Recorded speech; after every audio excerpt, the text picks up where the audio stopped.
Sorry about all that hoopla, guys. This is Anthony Avina with On Request Magazine. Here's part 2 of the weekly riff. We left off by talking about the Suicide Squad teasing a possible Harley Quinn in the show on Arrow. Now, whether this is going to be true or not is yet to be seen, but producers have said even if it was possibly true, this is not the big reveal coming on the episode 19 of the season. So let's wait and see what happens with Harley Quinn possibly being in it. If she's not in it, who could the mystery woman be? Also, on Agents of S.H.I.E.L.D. this coming week, Lady Sif is going to be coming to battle Asgardian prisoner who escaped to Earth. I think her name is Lorelei or something like that. She is a very mysterious woman. Out for her own needs. So look for that. Hopefully it'll give Agents of S.H.I.E.L.D. the ratings boost they deserve, because I love that show. Also, in television this week, Arrow showcased one of their most crucial episodes of the season by having Slade Wilson show up at Oliver Queen's house years after the island, alive very well, and the tension throughout the entire episode was very heart-pounding, very, on the edge of your seat, especially the last 5 minutes of the episode. I can't wait to see what happens when the show returns next Wednesday. The following had one of its most emotional episodes yet, while Joe Carroll and Emma and his little company went and found themselves another cult that Joe is hoping to utilize and shape to his own will. Ryan Hardy had to go on a mission to save his niece after she was kidnapped by a serial killer. And there was a surprise ending to the episode that was very, emotional, and it has nothing to do with either one of those plots. It's actually something completely out of left field, so you guys have to watch to see what I'm talking about. True Detective's finale is tonight as we speak. As the final episode of the season, it's going to tie up the case involving Woody Harrelson and Matthew McConaughey's characters. The question will finally be answered: who all is in on this little string of killings? I'm not going to spoil anything, but they did reveal who the Scarred Man was at the end of the last episode. It'll be interesting to see how they kind of bring the whole story together, and I can't wait to see how it ends. I think Matthew McConaughey especially should get an Emmy for this performance. Blacklist premiered, or came back this week, and there's a lot of great action, great story. I think the best part of the episode was they finally answered the question of whether you could trust Agent Keen's husband, Tom Keen. What's the answer? You'll have to find out for yourself. I'm not going to spoil that for you. As most of you know, here's a little spoiler for the CW's Vampire Diaries. If you don't know already, Catherine Pierce, Katarina, finally met her end this week. Being possessing Elena, she was trying to take care of her daughter Nadia and trying to cure her of the werewolf fight that Tyler gave her. But in the end, she was unable to save her. And when the rest of the company, Elena's friends and family, found out about Catherine, they kind of trapped her and surrounded her. And in the end, spoiler, Stefan stabbed her with the Traveler dagger and kind of killed Catherine finally. She's gone. She went to Bonnie to go pass to the other side and found out she wasn't allowed on the other side, and she was dragged off by some invisible force to some darker other side. So it'll be interesting to see if they explore what this other side is and who it is who decides who goes where. But yeah, Vampire Diaries, very good. Helix had another spectacular episode. while going on a mission to find the original strain of the virus,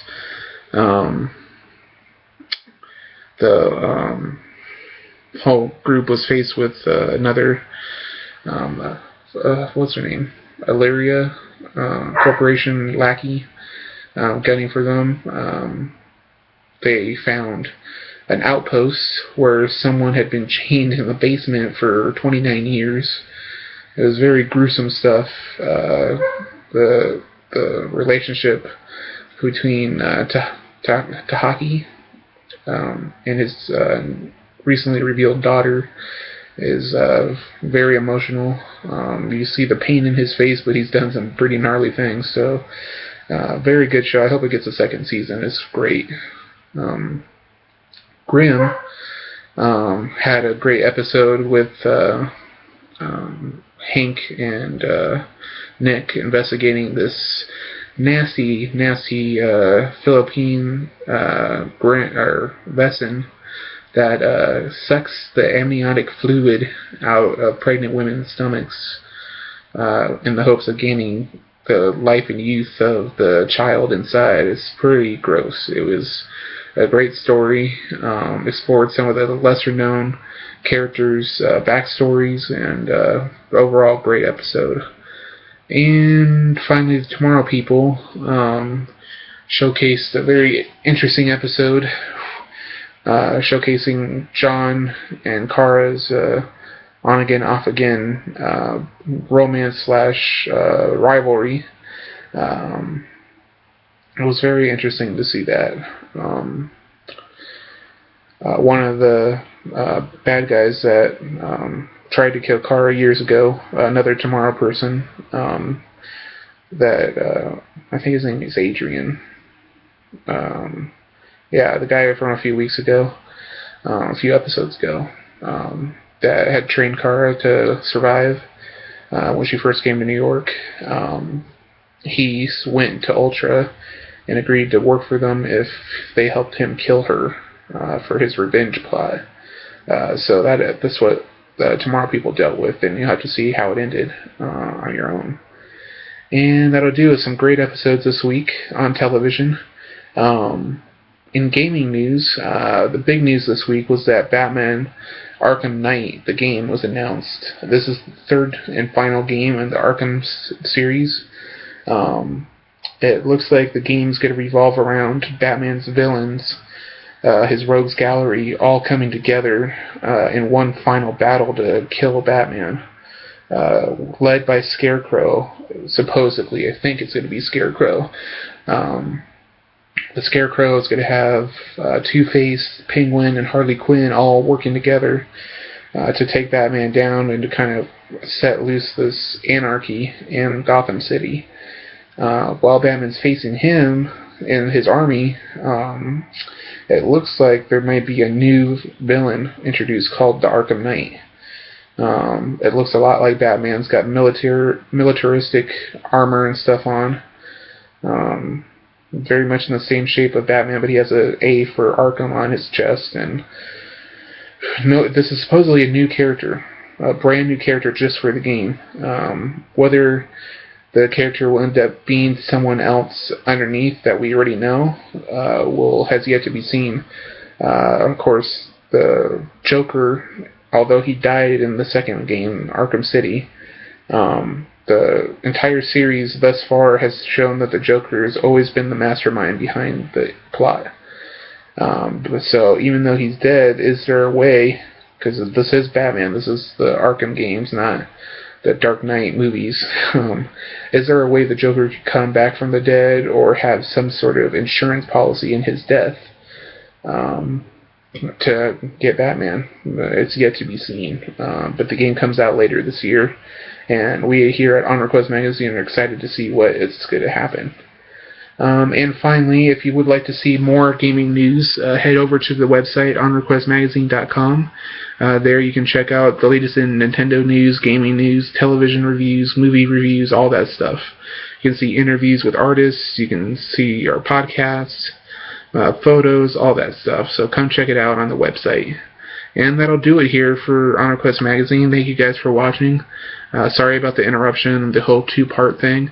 Thank you guys again for watching, and check out later for our YouTube Spotlight this week. I appreciate you guys following or liking the videos. Please like this video, comment, favorite, and share it with your friends and family. Please subscribe to the channel if you haven't done so already. And yeah, I'll see you guys next week. Alright, this is Anthony Avina with Honor Quest Magazine, signing off. Peace out, guys.